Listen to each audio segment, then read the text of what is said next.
Welcome to episode 108 of Not Just Games. I'm Joey. There are many myths about body armors. Some say body armors can only protect you from shrapnel instead of bullet itself. You can be killed by the impact of the gunshot even when you're wearing an armor. The most common myth says that even after the armor blocks the bullet, the impact will also break your ribs and bruise your organs. I'm unwilling to talk about all the data in this episode. Instead, I wish to introduce a new perspective to all of you. When you're faced with the above questions again, you can think from another perspective.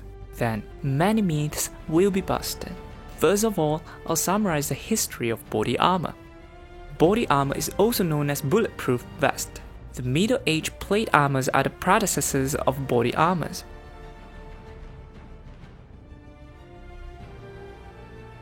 Owing to the revolution of firearms, plate armors can no longer stop a modern bullet. Back in the era where line infantry was practiced, the soldiers abandoned their metal plate armors since they were no longer useful. As firearms slowly became the main weapon of wars, humans continued to develop their armors. In the 1860s, when the French invaded the Joseon dynasty, they used 10 layers of cotton fiber and invented a lighter body armor. Toward the end of the 18th century, Polish engineer Casimir Zaglin invented a silk bulletproof vest. After years of research, it could finally block a small caliber bullet. However, the silk is very costly. Before the First World War, every piece of silk armor was priced at $800. In today's world, that's about $50,000. With such a whooping price, only men who came from wealthy families and gangs were able to purchase them. During the First World War, in order to overcome the heavy casualties, many peculiar plate armors were invented, such as the French abdomen armor and the German Sappenpanzer. However, from older photos we can see that the armors were mostly steel prototypes. It was very uncomfortable and greatly impeded the soldiers' mobility. Nonetheless, these armors did the jobs in the First World War. Although they could not stop the powerful rifle cartridges, they effectively protected the soldiers from small caliber bullets and their fragments. The troops of all countries had finally realized the importance of body armors and began to develop their own armors. The most well-known armor invented during the Second World War is the Russian SN-42 Steelbit. It can protect the soldiers against grenade and submarine guns, but it also markedly reduces the soldiers' agility. That was the reason why, other than the combat soldiers and those inside vehicles, most of the soldiers were not armored. In the 1960s, DuPont, an American company, invented PPTA, a type of aramid fiber. Fabric made by this fiber is 5 times stronger than metals, yet it's so much lighter. This became the famous Kevlar fiber. Kevlar contributed to the next big advance in body armor. Armors are no longer made by hard and rigid metals. Wearing vests made of Kevlar, the soldiers and policemen can even run up and down the staircases without feeling tired. Body armors started to become more common. Thanks to the evolution of the armor, the light Kevlar vest can stop bullets from handguns and submachine guns, but it can barely stop large caliber rifle cartridges. However, the war hasn't ended yet. Humans incorporated metal plate, the medieval armor, with Kevlar. The combination of the soft Kevlar and hard strike face is expected to produce a great outcome. Soon, strike faces made of metal or ceramic were produced. You must have seen a strike face in games before. For example, Rook in Rainbow Six. The strike face in Call of Duty is meant to strengthen your armor.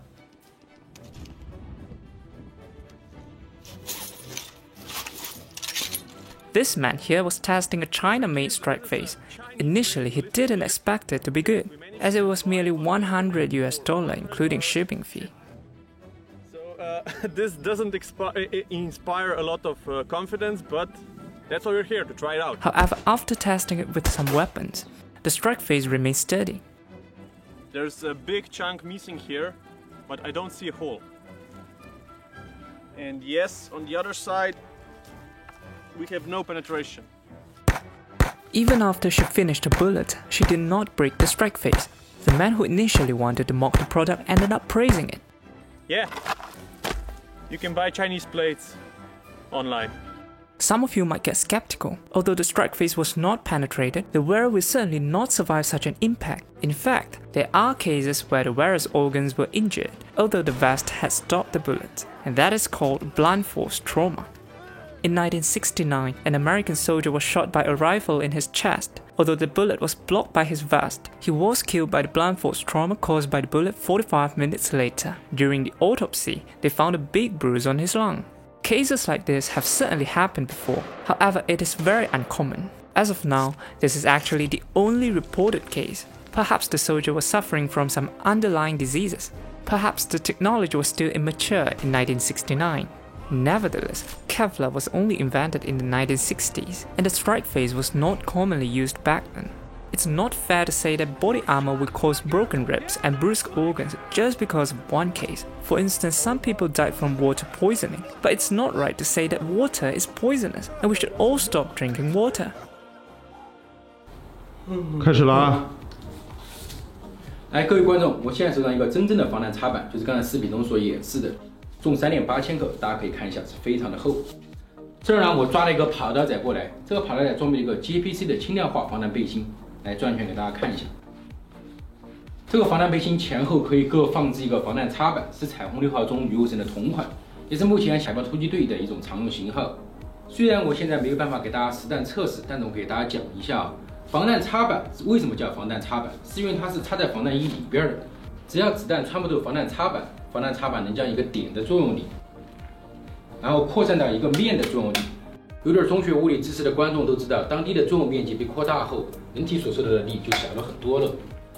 接着，只要这块插板是符合质量标准的，不是买的假冒伪劣产品，它承受的子弹在防护等级以内，那么中弹后的凹陷只会有几厘米，会被防弹衣后面的缓冲层给挡了下来。当然，要是威力大到没防住，超过了防弹衣的防护等级，直接打穿，那就另当别论了。 但问题是呢，像这种轻量化的防弹背心，因为它是为了方便特种部队快速行动的，所以它的防护面积和防护等级都相对小了一些。你看，有很多地方基本上是防不了子弹的，而且它只能防护肚脐眼以上的一些重要器官。为什么在肚脐眼以上呢？就是为了方便它弯腰以及一些灵活行动。所以说，你要是子弹打中别的地方，你依然还是会丧命。接下来呢，我们来看一个俄军的一个偏重型的 DF2防弹衣。 这套 DF2防弹衣呢是一个偏重型的防弹衣，它会提供较多的防护面积以及更高的防弹等级。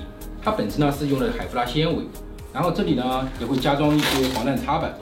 一枚子弹打了过来，首先会被海弗拉纤维抵消一部分伤害，接着再由里面的防弹插板抵消更大部分伤害。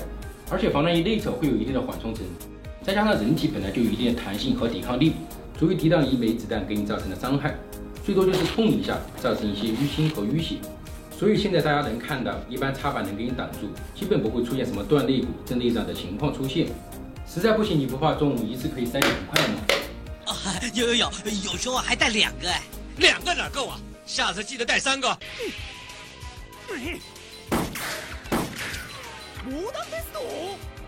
If you try to argue and use a bullet with larger caliber as an example, then you might as well include an atomic bomb in your argument.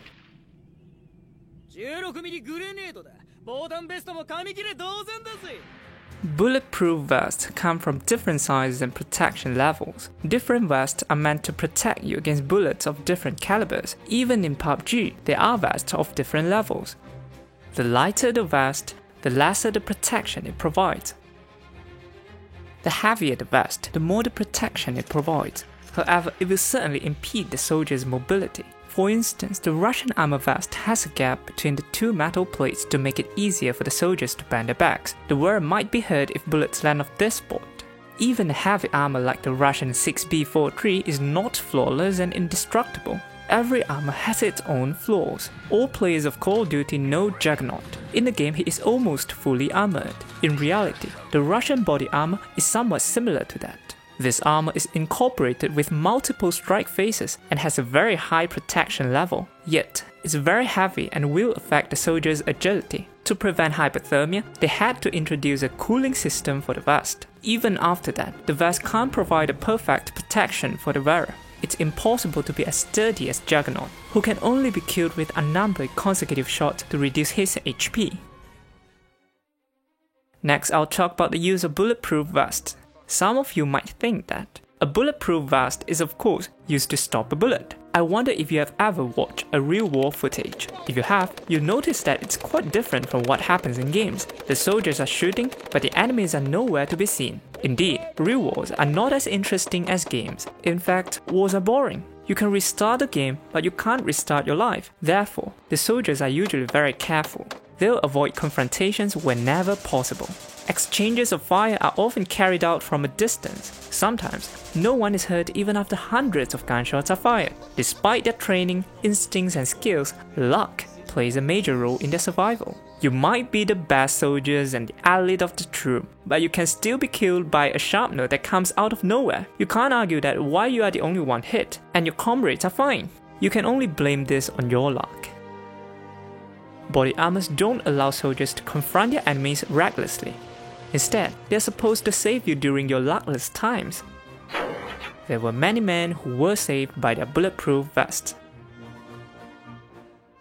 An American soldier was shot 27 times during the Iraq War.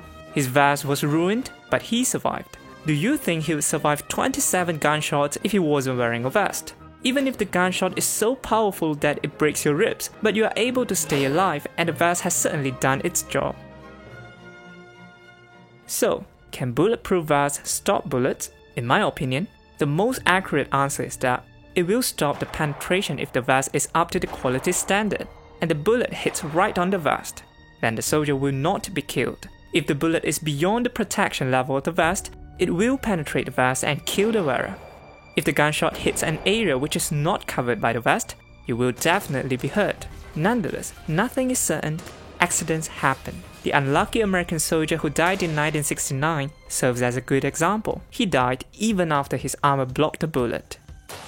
Yet people assume that vests will break your ribs and bruise your organs, and say the bulletproof vests are useless. We cannot make a conclusion based on a rare incident. It's as rare as an aircraft accident. However, every accident inflicts heavy casualties and leaves a great impact, causing people to think that it's dangerous to take a plane. As long as the quality control of the aircraft and the quality assurance of the operations are ensured, it can be a very safe form of transportation and might even be safer than a car. I can give another simpler example for the gamers. There are only a few cheaters among the gamers. Unfortunately, cheaters will severely impair other players, and that will upset all the honest players. If you play 5 matches today, but meet a cheater during one of the games, I'm sure that you won't be able to remember anything from the other 4 matches. You'll be aggrieved by the match you lost to the cheater. You then go to forums and rant about him. People who read your comments will end up thinking that there are a lot of cheaters in this game. None of the players will go to the forum and talk about their smooth matches which don't involve a cheater. Without a cheater, a game is just a game, and no one will rant about it. Yet, people tend to make a big fuss when they run into a cheater. Even if you only meet one cheater in 1 out of the 100 matches you play, you will make a big news out of it, and disregard the other 99 matches. The same theory applies to aircraft accidents. The news focuses only on the aircraft which involves in accidents, and there's no news about flights that have landed safely. The moral of the story? All the cheaters are orphans. 阿星啊，特异功能能不能抵挡子弹呢？当然可以，不过会死人而已。你爷爷。 A good armor needs to be light and durable. It also needs to cover a wide area and stop bullets of different calibers. Unfortunately, a good bullet aims to penetrate such vests. Bullets and vests are sworn enemies. None of them is the definite winner, and they will continue to live with each other. The best scenario is when no one's hurt. Even if you are bruised, you have to keep fighting. The most important thing is to stay alive. Last but not least, if a bulletproof vest can't block a bullet, why do all the countries spend money and effort to develop bulletproof vests? Just like what I've said before, if an item can survive wars, it must be helpful. If it's useless, it will soon be eliminated together with its user. Did I only talk about the body armor in this episode? Not really, because there are too many myths regarding bulletproof vests. Nevertheless, many of us, including myself, haven't seen a real vest before. This is only a discussion to learn more about this item and bust the myths. I might not be able to wear a vest and fire a gun now, but with the help of internet, we can always verify the fact using different articles, videos, or even the item itself. Instead of believing these myths blindly, we also shouldn't make a conclusion based on a rare incident. We might have limited capability and knowledge, or are provided with wrong information. Sometimes, despite all our hard work, we will still make a false statement. Similarly, I often make mistakes even after I did all my homework. Nevertheless, all of us should always stay curious. I hope whenever you come across a dubious statement, you can spend some time on research before you make a conclusion. You can always read if you don't understand. Through all the hard work, you will definitely learn and improve. Don't be afraid of making mistakes, and don't blindly believe rumors without ascertaining their authenticity. Thanks for watching this episode of Not Just Games. If you like this video, please subscribe. I'm Joey, and I'll see you next time.